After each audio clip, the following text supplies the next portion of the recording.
ନା ସନ୍ଧ୍ୟା ରାଣୀ ମଲ୍ଲିକ ବାଳକାଟି। ପାଣି ବୁଡି ଯାଇଛି ଘରେ, ଆଣ୍ଠେ ଆଣ୍ଠେ ପାଣି, ପୋକ ଜୋକ ସାପ ସବୁ ପଶି ଯାଉଛନ୍ତି।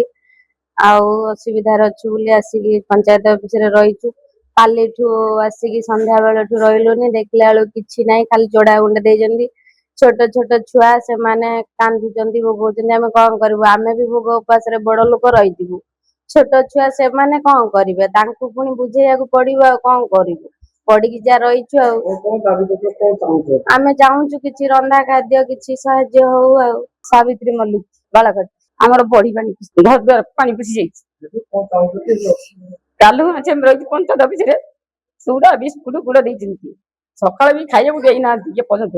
ରନ୍ଧା ଖାଦ୍ୟରେ ଏପର୍ଯ୍ୟନ୍ତ କିଛି ଆଲୋଚନା କରୁନାହାନ୍ତି। ପଚାରୁନୁ, ସେ କହିଲେ ଯେ କଣ ସରକାରୀ ଘର ଆସିନି, ଆମେ ଯାଇ ଦେମୁ ନା ଦେମୁ ନା। ଆମେ ରନ୍ଧା ଖାଦ୍ୟ ଯେ ଚାହୁଁଛୁ ରହିମୁ, ନହେଲେ ଆମେ ଆମ ଘରକୁ ପଳେଇମୁ। ଆମର ଯାହା ସାବନ ଖାଉଛୁ, ପାଣି ପଇସା ମରିଯାଉଛି। ଆମର ଛୋଟ ପିଲା 6 ଜଣ ଅଛନ୍ତି, ସିଏ ସେଇଭଳି କାନ୍ଦୁଛନ୍ତି, ମାଡ ଖାଉଛନ୍ତି। ସେଇ ଚୁଡା ଦିଆହଉଛି ଖିଆ ପାଇଁ, ବିସ୍କୁଟ ହେଇଟା କିଣିକି ଦଉଛୁ। ଜାନକୀ ମଲ୍ଲିକ ବାଳକାଟି। ବନ୍ୟା ହେଇକି ଘରେ ପାଣି ପଶି ଯାଇଛି, ସାପ ବେଙ୍ଗ, ଆମେ ରହିପାରୁନୁ। ଆସି ପଞ୍ଚାୟତରେ କାଲିଠାରୁ ଆସି ରହିଛୁ ଆଉ। ଶୁଖିଲା ଖାଦ୍ୟ ଦେଇଛନ୍ତି, ଆମେ ଖାଇକି ରହିଛୁ ଆଉ।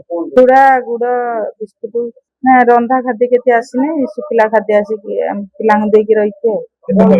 ପରିବାର ଆମେ 5 ଘର ଆସି ରହିଛୁ। ଖାଦ୍ୟ ବ୍ୟବସ୍ଥା ପ୍ରଶାସନ ଯାହା ଦେବେ, ଆମେ ଆଉ କଣ କରିବୁ। ଆଜ୍ଞା ନମସ୍କାର, ମୁଁ ସରପଞ୍ଚ ବାଳକାଟି ସୁକାନ୍ତି ପରିଡ଼ା। ଶୁଣନ୍ତୁ, ପ୍ରଶାସନ ତାଙ୍କର ସେ ବ୍ୟବସ୍ଥା କରିବେ ବୋଲି କହିଛନ୍ତି, କିନ୍ତୁ ଏପର୍ଯ୍ୟନ୍ତ ଆମ କତିକି କୌଣସି ବାର୍ତ୍ତା ଦେଇନାହାନ୍ତି କି ଦିଅ ବୋଲିକି, ରନ୍ଧା ଖାଦ୍ୟ ହଉ କି ଯେକୌଣସି। କିନ୍ତୁ ଆମ ତରଫରୁ ଆମେ କାଲି ଯେହେତୁ ଦେଖିଲୁ, ଆମର ବନ୍ୟା ପ୍ଲାବିତ ଯୋଉ ବନ୍ୟା ଘେରରେ ଅଛନ୍ତି, ସେମାନଙ୍କ ଘର ପାଖକୁ ପାଣି ଲାଗି ଯାଇଛି।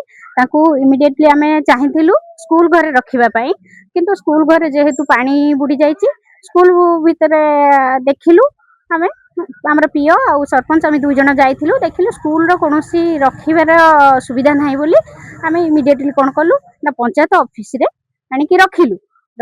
ଆଉ ସେମାନଙ୍କୁ ରାତିର ଶୁଖିଲା ଖାଦ୍ୟ ଆମେ ଦେଇକି ଯାଇଥିଲୁ।